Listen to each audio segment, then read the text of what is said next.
Good evening, everyone. My name is Amy Tang, and I'm a Life Sciences PhD candidate here at Northwestern. Today I'll be talking to you about finding the magic wand to boost anti-cancer immunity. Now, some of you might be wondering, what does anti-cancer immunity mean? Anti-cancer immunity refers to the body's immune response, which is how the body recognizes and defends against foreign invaders, in this case, specifically the cancer cells or tumor, to defeat them.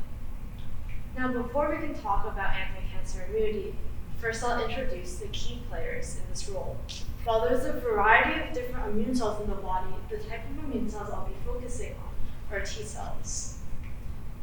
First of all, I'll talk about CD8 or soldier T cells. These soldier T cells, are able to recognize and defend against foreign invaders, for example, different viruses or pathogenic bacteria, which can cause infections. Once they're able to recognize the tumor cells as foreign, they're also able to kill and defeat these tumor cells. CD4 or helper T cells are able to help boost the immune response or the immune function of the soldier T cells.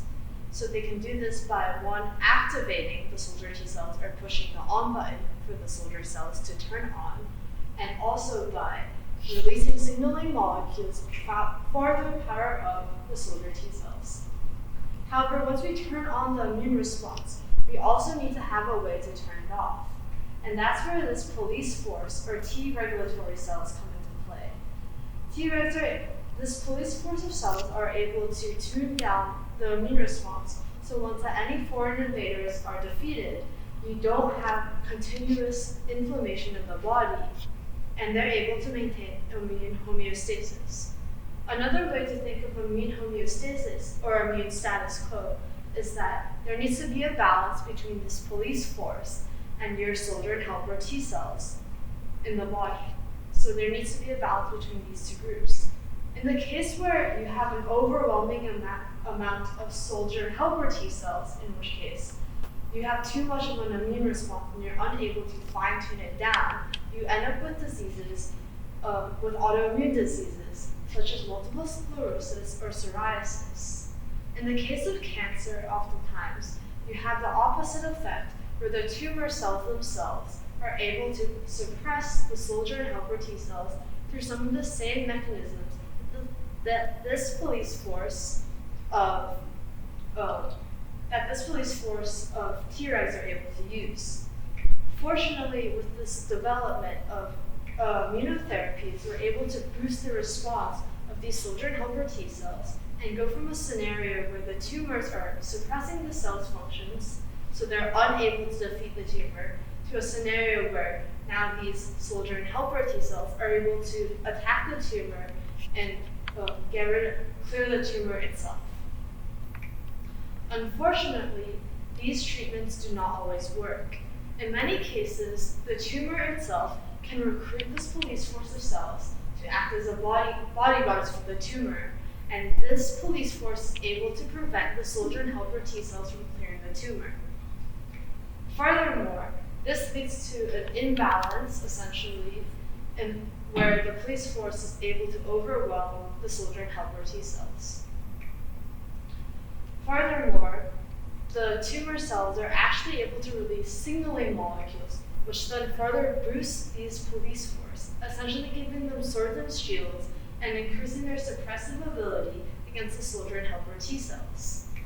This sword and shield, or essentially what drives these police force, is a protein known as FOXP3. FOXP3 is a transcription factor. In other words, we can think about it as a training program for the police force or T regulatory cells. With this training program, the T regulatory cells are able to be much stronger in suppressing the soldier and helper T cells. Unfortunately, FOXP3 is known to be notoriously undruggable, meaning that we can't inhibit or decrease its function through chemicals or antibodies.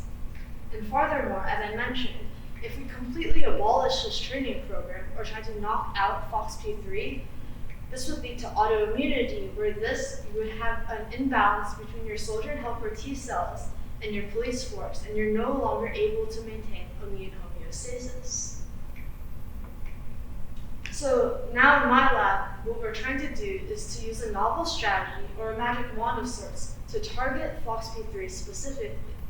We're trying to find a molecule or a chemical compound that can act as a small molecule degrader.